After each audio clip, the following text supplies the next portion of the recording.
Hello everybody, BigPlanes here. Now before I dive too deep into this video on the Emirates A380, I'd like to give a shout out to my patrons over on Patreon. Thank you to everybody over on Patreon who has helped us support the channel.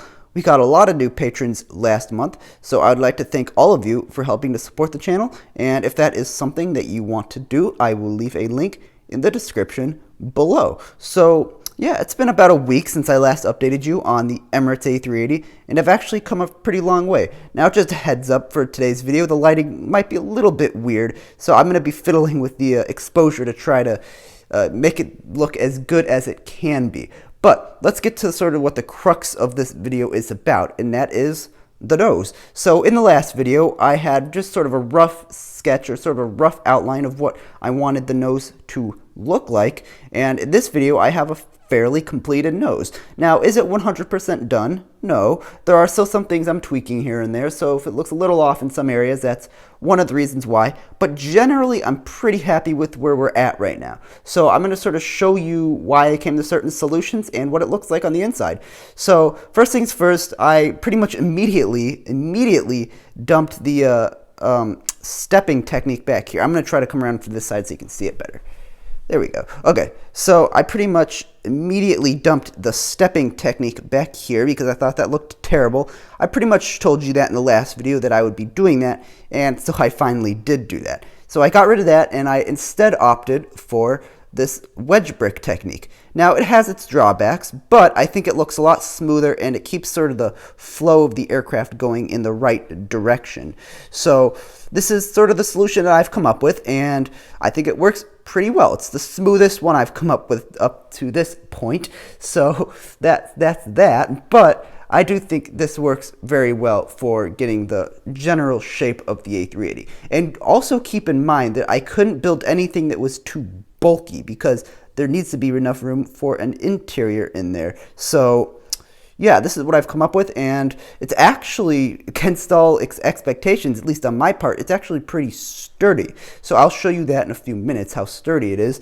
But again, this is sort of the final-ish draft of the A380 nose, and I think it's actually come out pretty nice. You know, it's sort of similar to the nose on the Air Force One over there in terms of using wedge bricks on the side and the slopes on the very front. It's sort of similar. So yeah, I'm actually pretty happy with it. So enough babbling about the nose.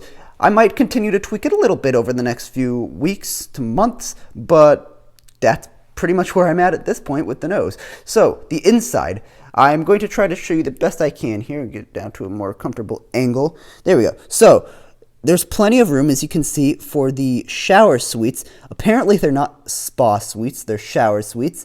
So yeah, you can see that the technique I used actually leaves a fair bit of room for those in there. And I've also cleaned up that area a little bit, so it's actually ready to receive the interior.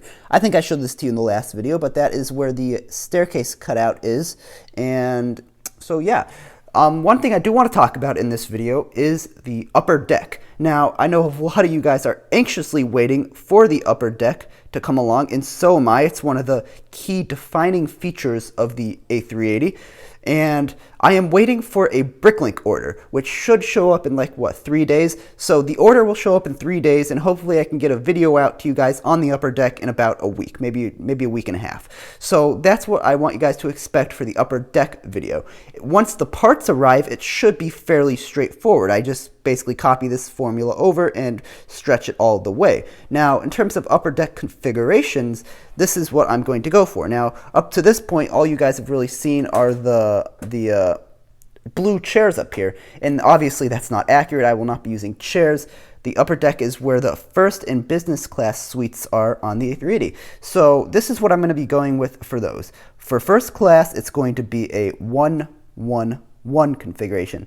This is the aisles in the center right here, and this is the sort of center suite, and each one of these is the window suite. These are going to be the really nice suites with the sliding doors and the mini bars and all the nice stuff.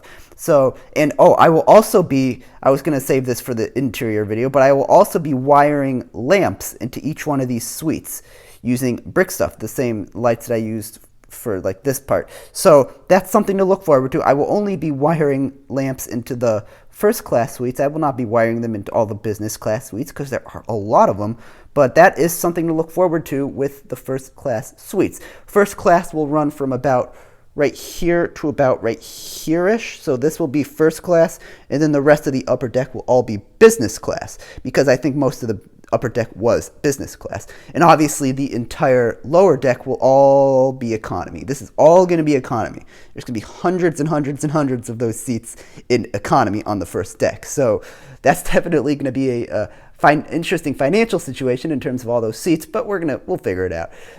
For the business class seats, it's going to be arranged in a 1-2-1 configuration.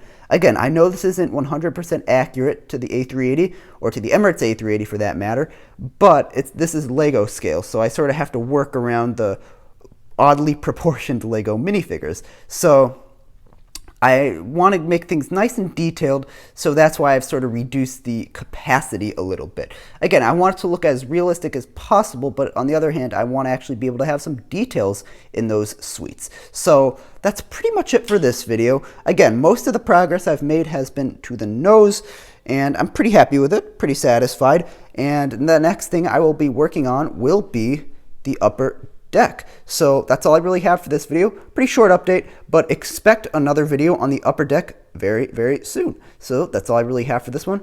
Hopefully you enjoyed it, and bye for now.